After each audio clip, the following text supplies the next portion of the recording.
Good morning everyone, welcome आप सभी का मेरे इस यूट्यूब चैनल में। आज के इस वीडियो में हम डिस्कस करने वाले हैं about Virginia Woolf. Virginia Woolf जो थी वो 1882 और 1941 इनका लाइफ स्पैन रहा है। अगर हम इनकी बायोग्राफी के बारे में बात कर रहे हैं तो she was a daughter of Leslie Stephen and Victorian man of letter, जो कि एक विक्टोरियन मैन ऑफ लेटर थे। इनके सिबलिंग का नाम था Vanessa, Thoby and Adrian. She married the younger Leonard Woolf. Together they founded the Hogarth Press. ये बहुत ही इंपॉर्टेंट क्वेश्चन है जो कि कई बार टीजीटी, पीजीटी, पीआरटी या फिर यूजीसी नेट जैसे एग्जामिनेशन में पूछा जाता है। She was a part of Bloomsbury group along with his husband Leonard Woolf, जो कि वो भी एक पार्ट थे ब्लूम्सबेरी ग्रुप के। वर्जीनिया वुल्फ, वेनेसा जो कि इनकी सिबलिंग है, and Clive Bell, Lytton Strachey, E M फॉर etcetera all meet at Cambridge University. ये कैम्ब्रिज यूनिवर्सिटी के मेंबर्स रहे हैं, कैम्ब्रिज यूनिवर्सिटी में मिले थे। ये सब के सब इन्फ्लुएंस्ड हैं बाय जे.ई. मूर। प्रिंसिपिया इथिका जो उनका वर्क है इनसे काफ़ी इन्फ्लुएंशियल है, इन्फ्लुएंस्ड है। आगे अगर हम बात करते हैं वर्जीनिया वुल्फ की फिक्शन राइटिंग्स के बारे में, तो हम देख सकते हैं कि she emphasize on the private life, loneliness, love, friendship and art. इनके बारे में वो ज़्यादातर बातें करती हैं। और ignores eternal social, there is a remarkable lack of incidents. वो ज़्यादातर सोशल नहीं है, तो ज़्यादातर इंसिडेंट्स के बारे में हम नहीं बता सकते हैं। It is to express character, not to preach doctrines, sings songs और celebrate the glories of the British Empire. In the modern fiction, she attacked the materialism of Galsworthy. उन्होंने कई बार अटैक किया है अपने राइटिंग के थ्रू मेटलिज्म, जो philosophy है Galsworthy की एंड बेनेट की।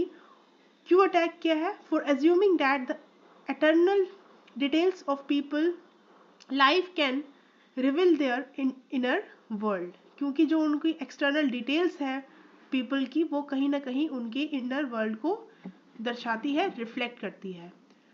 आगे हम बढ़ते हैं। Features of modernist novel. तो मॉडर्निस्ट नोवेल के क्या क्या फीचर होते हैं? तो यहाँ पे 4 फीचर्स बताए गए हैं। तो 4 फीचर्स हैं। एक्सटर्नल जो हम देख सकते हैं किसी मॉडर्निस्ट नोवेल में, वो है experimental, impressionistic, emphasize character analysis and personal consciousness, employs stream of consciousness technique। तो stream of consciousness technique जो थी वो इन्हीं के द्वारा फाइंड की गई थी, find by Virginia Woolf herself. Early novels क्या रहे हैं वर्जीनिया वुल्फ के? तो सबसे पहला नोवेल है द वॉयज आउट, 1915 का उनका नोवेल, जो इंट्रोड्यूस करता है कैरेक्टर क्लैरिसा डेलोवे को। सेकेंड इनका वर्क है नाइट एंड डे, 1919 का वर्क है। Contrast the daily life and romantic attachment of 2 acquaintances, Katharine हिल्सबे and Mary Datchet. Short story and sketches भी है इनकी, जो कि की गार्डन्स 1990, मंडे और ट्यूसडे 1921 जो इनकी स्टोरीज रही गई हैं। इनके कुछ एक्सपेरिमेंटल नोवेल भी है, जो है जैकब्स रूम 1922 का, मिसेस डोलोवे 1925 का, टू द लाइट हाउस 1928 का, ऑरलैंडो अ बायोग्राफी 1928 का। सबसे पहले इनके जो वर्क है जैकब्स रूम, इनके बारे में हम बात करते हैं। ये 1922 में पब्लिश हुआ था। Centers on the character of Jacob Flanders, a lonely young man unable to synthesize his love of classical culture with the chaotic revelry of contemporary society, notably the turbulence of the World War I. The novel is set of full of letters, बहुत सारे letters हैं, conversations हैं, जो reveal करता है impossibility of communication and human connection को. जो इसकी स्टोरी है वो unrevealed by the woman in his life, including his mother, structure like a building Roman but no plot oriented. Further देखते हैं. In jealous pursuit of clarism, Jacob studies the ancients at Cambridge and travels at Greece. He either idolized or ignored the women who admire him. वो ज़्यादातर idolise करता है या फिर ignore ही करता है उन वुमेन्स को जो उनको एडमायर करती है.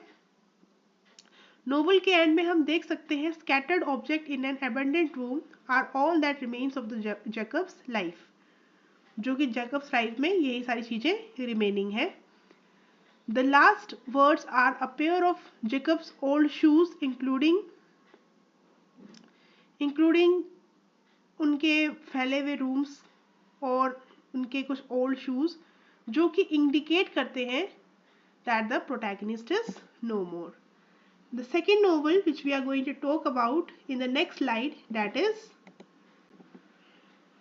मिसेस डेलोवे.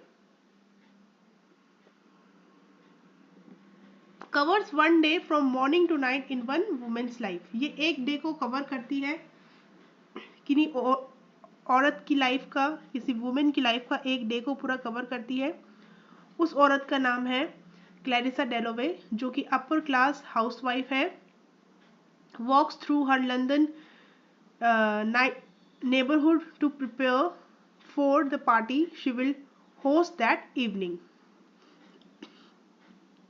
एक ओल्ड सूटर या फिर फ्रेंड कह लीजिए जिसका नाम है Peter Walsh drops by her home unexpectedly years later उनको मिलता है. Clarissa refuses Peter marriage proposal and Peter has never quite forgotten over her. कभी पीटर ने क्लैरिसा को प्रपोज किया होगा मैरिज के लिए जो कि उसने रिफ्यूज कर दिया और सालों बाद ये दोनों फिर से मिलते हैं. Peter asks Clarissa if she is happy with her husband, क्या वो अपने पति के साथ खुश है, पति जिसका नाम रिचर्ड है. But before she can answer, the point of view then shifts to Septimus, एक veteran of World War I who was injured in a trench warfare and now suffers from shell shock, जो कि एक mental disease है. Septimus was building young poet and lover of Shakespeare. वो Shakespeare का मानता है और शेक्सपियर का बहुत बड़ा लवर भी है. When the war broke out, he enlisted immediately from romantic patriot's reason. He becomes numb to the horrors of war and its aftermath. When his friend Evans died, he felt little sadness. Sir William, Septimus' psychiatrist, plans to send him to a mental institution. उसके बाद हम देख सकते हैं कि doctor हॉल्मस जो कि एक कैरेक्टर है इस नॉवल में, उनको भी इंट्रोड्यूस किया जाता है. Septimus fears of the doctor and destroy his soul. In order to avoid this fate, he jumps from a window to his death. Clarissa works hard to make the party a great success but feels dissatisfied by his own role and is conscious of Peter's critical eye. She hears about Septimus' death and understands that he was overwhelmed by the life and that men like Sir William make life intolerable. Clarissa identifies with Septimus, admiring him for not compromising his soul. अब जो next novel जिसके बारे में हम पढ़ने वाले हैं about William, about him is the hours of Cunningham. ये जो नॉवल है ये लिखा गया था in the year 1998 by Mikhail Cunningham, won the 1999 Pulitzer Prize for Fiction. 3 generations of women affected by a wolf novel, और उन वुमेन्स का नाम है वर्जीनिया वुल्फ, मिसेस डेलोवे और Mrs Brown are the characters जिन्होंने इस वर्क को the are जो कनिंघम ने लिखा था made into an Oscar winning novel. To the lighthouse, finest work in stream of consciousness, the relationship of the member of Ramsay family set। कहाँ इनकी setting है? In the island in the Hebrides. 3 section है इसमें, the window, time passes, to the lighthouse. ये question रहा गया है previous UGC net का और पीजीटी एग्जामिनेशन का, तो आप इसको बहुत अच्छे से पढ़िएगा। टू द लाइट हाउस जो कि बहुत फेमस वर्क है बाय वर्जीनिया वुल्फ। उसके बाद द विंडो जो कि इनका वर्क है, ओपन्स होता है वर्ल्ड वॉर फर्स्ट में। इसमें हम एक मिडिल एज कपल देखेंगे जिनका नाम है Mr Ramsay and Mrs Ramsay. The window actually is a pass, जो 3 पासेस के मैंने आपको बताया था, the window, time passes, to the lighthouse, ये पहला इसके बारे में बात कर रहे हैं कि पहले सेक्शन में क्या हुआ था। Mrs. Ramsay assures his youngest son James that they will visit the lighthouse the next day. उन्होंने अपने यंगेस्ट बेटे से वादा किया था कि वो जरूर लाइट हाउस में जाएंगे, इसीलिए वो खुद, उनकी पत्नी और अपने 8 बच्चों के साथ वो लाइट हाउस में जाते हैं। कुछ फ्रेंड्स रामसे के जो उनसे बहुत आइसोलेटेड थे वो उनके पास जाते हैं, उनसे विजिट करते हैं।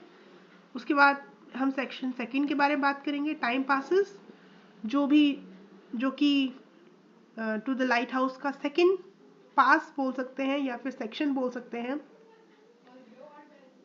कि 10 साल बाद during which the world war once begins and end, Mr Ramsay is no more, her daughter Prue dies due to complication in the child birth and her son Andrew is killed in the war. Ramsay summer house is dilapidated, मतलब घिर जाता है सोरों से, dilapidate का मतलब the remaining family members and guest revise the house. The light house,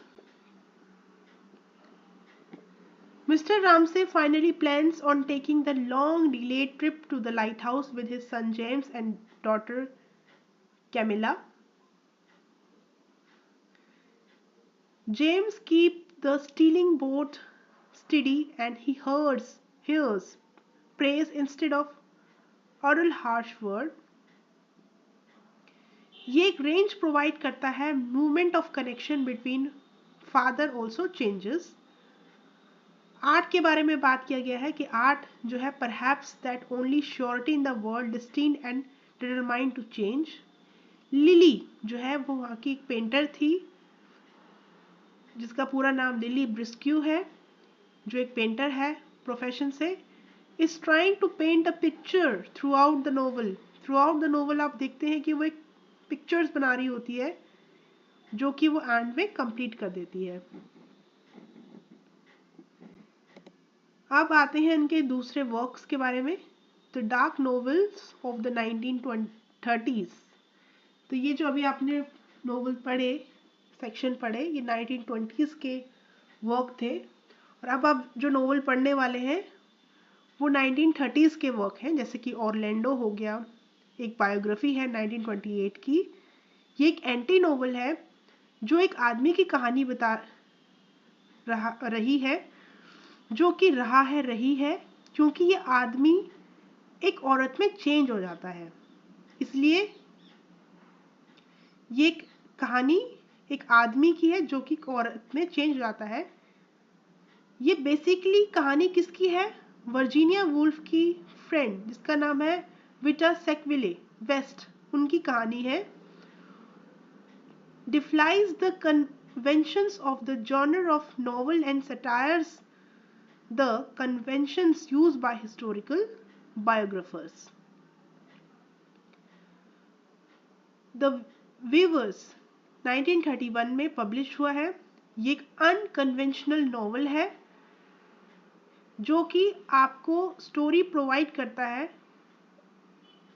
through the point of view 6 characters के नज़रिए से आपको ये स्टोरी प्रोवाइड करता है। Described as a prose poem, ये एक प्रोज पोएम है। उसके बाद में हम बात करते हैं फ्लश की, जो कि एक बायोग्राफी है और लेंडो की तरह ही एक बायोग्राफी है, बट इसका प्लॉट अलग है, इसकी स्टोरी लाइन अलग है। ये 1933 में पब्लिश हुई। ये एक बायोग्राफी है कुकर स्पैरियल की, जो ओन होती है by Victorian poet Elizabeth Barrett Browning. The next work is the years 1937 में पब्लिश हुआ था। वर्जीनिया वुल्फ की सबसे लंबी नोवेल यही है। The last published in her life time, the history of the upper class Purgator family from the 1880 to the mid 1930, originally conceived as a novel essay. फिर हम बात करते हैं बिटवीन द एक्ट्स 1941 की, वुल्फ की final novel produced posthumously. The act refers to the performance of the village play in the village of England just before the outbreak of world war. जो act है उसमें दर्शाया गया है world war first और world war second को।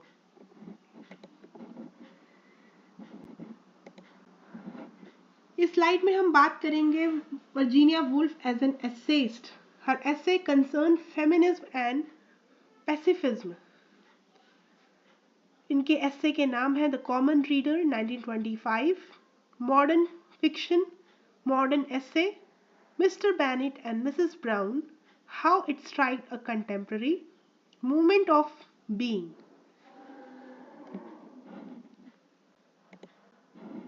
And the last slide जो है उसमें हम बात करते हैं The Rooms of One On, जो एक फेमिनिस्ट पर्सपेक्टिव में लिखा गया है। ये 1929 का वर्क है। तो it held as a feminist bible, ये फेमिनिस्ट की बाइबल अगर हम इसको वर्क को बोले तो ये कुछ गलत नहीं होगा, क्योंकि ये एक एक्सपेंशन है लेक्चर्स का ऑन वुमेन इन फिक्शन, जो कि कैम्ब्रिज यूनिवर्सिटी में उन्होंने डिलीवर किया था।